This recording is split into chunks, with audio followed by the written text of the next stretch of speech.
What's going on guys, Aero here and welcome back to another video. Now in today's video, I want to talk to you guys about Pokemon Legends Arceus, as I've actually been pretty lucky enough to have been playing the game a couple of days early before it's supposed to come out, but the release date is only just a couple days away, and through my time I've actually had a lot of fun with this game. Like, I don't want to overhype it, but honestly, Pokemon Legends Arceus is like the most fun that I've had with playing a Pokemon game in a really long time, in many years, so I'm actually very looking forward to seeing you guys getting your hands on this game and seeing what people are saying about it, because I'm having a really good time with it. And so in this video, I want to talk to you guys about 7 crazy new features that are introduced in Pokemon Legends Arceus that actually just makes the game much better and much more enjoyable. Now real quick before we get started, I just want to let you guys know that I'm actually partnered with Best Buy now, so there will be a link below in the description to Pokemon Legends Arceus, both the digital version and the physical version, and even a link for people who live in Canada. If you click the link and then buy from there, you can really support me and help out the channel a lot.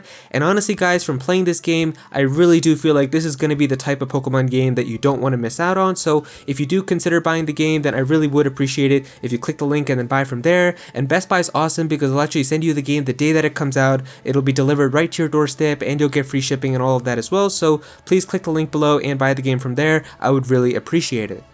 Alright, but moving into these features, the first thing that I want to talk to you guys about is how there's actually no IVs or EVs for any of the Pokemon inside of this game. So usually in Pokemon games, we've always had the IVs, which are like Pokemon values that the Pokemon starts out with, and then EVs, which you can train in different stats. There's actually none of that inside of this game, but rather a new type of stat called ELs, which are like effort levels, I think. And so it's actually kind of cool because you can raise every single stat all the way up to max, and so technically you could get every single Pokemon, regardless of what they start out with, to have the best possible potential. So even like shiny Pokemon and all the Pokemon that you catch can just be raised to maximum potential, so it's actually really nice to see that be added into this game. Now another really nice feature inside of this game is the way that move tutors work. See, the thing that's cool about move tutors is that there's actually a move tutor who's just chilling inside of Jubilee Village, and they pretty much can teach your Pokemon a bunch of different moves, but all you gotta do is just pay them with money, and it's very simple. You don't have to go out of your way to find like some really rare item like a heart scale or red shards or blue shards or anything like that like we had to do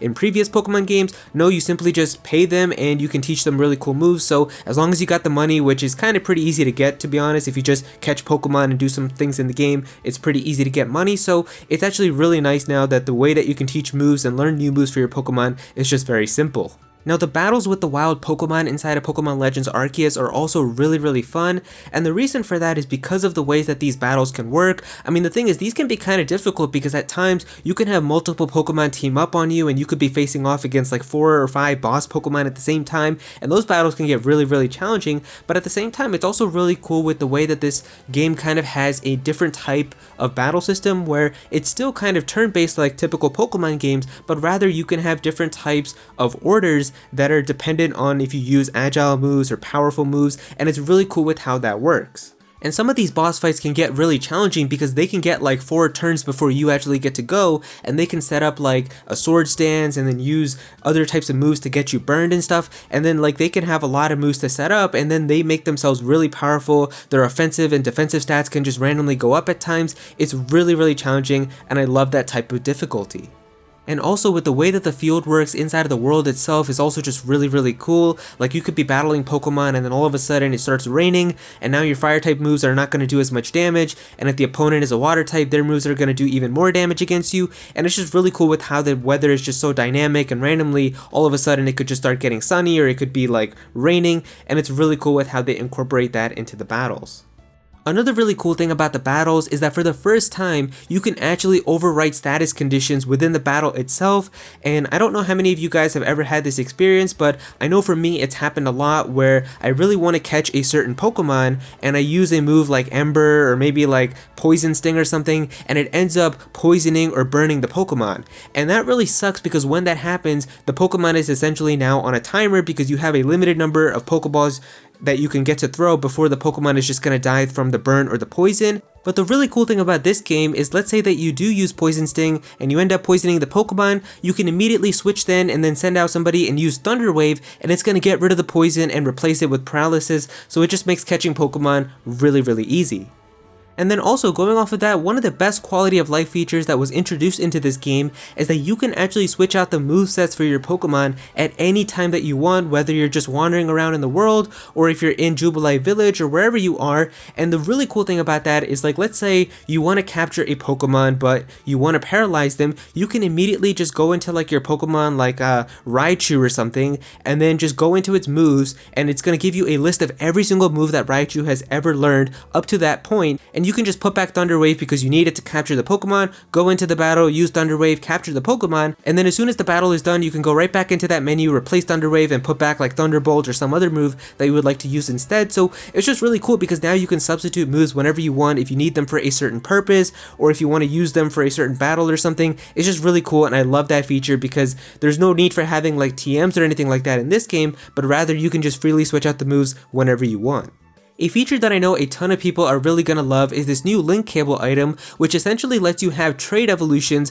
within the world itself and not having to actually do the trades with any local person or having to do them online. So like if you ever wanted to get a trade evolution Pokemon on your team and you just didn't have anybody to trade with, it was always kind of a little frustrating if you really wanted to use like a Gengar or a Golem or an Alakazam or a Machamp or something like that, and you just didn't have anyone to trade your Machoke or your Graveler or your Kadabra to. You don't have to worry about that in this game. As long as you can find that item and you can actually grind it out and get a couple of them, you can then get as many Alakazams and Gengars and Golems as you want. And finally, the last thing that I've got here is that Pokemon Legends Arceus actually has a good post-game, and this was something that I was kind of worried about because I thought that this game was just going to end up being like a post-game where you just wanted to catch more Pokemon and complete your Pokedex, but no, there's actually a lot of cool stuff with the post-game itself. So if you do have data for Pokemon Brilliant Diamond and Shining Pearl and Sword and Shield, I think, then it allows you to be able to do the Shaman and Darkrai quest, which are pretty cool as well because the Darkrai quest is actually like a really well-crafted boss fight, and it's got like a really cool theme to it and everything as well, so it's actually very well done. It's not just like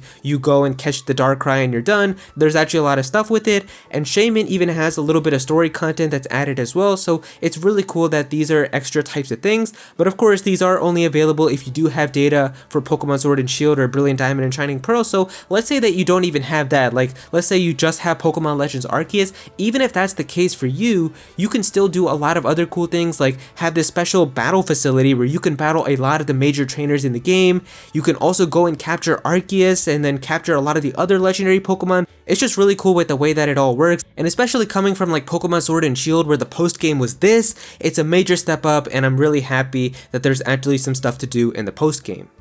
And so yeah, there you go guys, those are 7 really cool features that are introduced in Pokemon Legends Arceus. I'm having a ton of fun with this game. I'm definitely going to have a review video out for it as well, and maybe even like a Q&A type of video right before the game comes out and just answering some questions if you guys want to know stuff, because I have been lucky enough to play this game a little bit before it's supposed to release, and I'm just having a ton of fun with it, and I can't wait for you guys to be able to play as well. So yeah, if you guys enjoyed this video, then definitely be sure to click that like button, and also comment down below and let me know how you guys feel about this. How do you guys feel about these new features, and how do you feel about Pokemon Legends Arceus itself? Definitely be sure to comment down below and let me know. If you're new to this channel, then please be sure to subscribe. I'm definitely gonna have some more Pokemon content in the future, so definitely be sure to subscribe so you don't miss out on that. Click on that bell to become a part of the notification squad. Go follow me on Twitter at @Aero so you can be featured in videos, and also join my Discord server as well. We've got a bunch of people in there who are always talking about Pokemon and Smash Bros and Nintendo, so definitely be sure to join that. And yeah, that's pretty much it. Thank you so much for watching.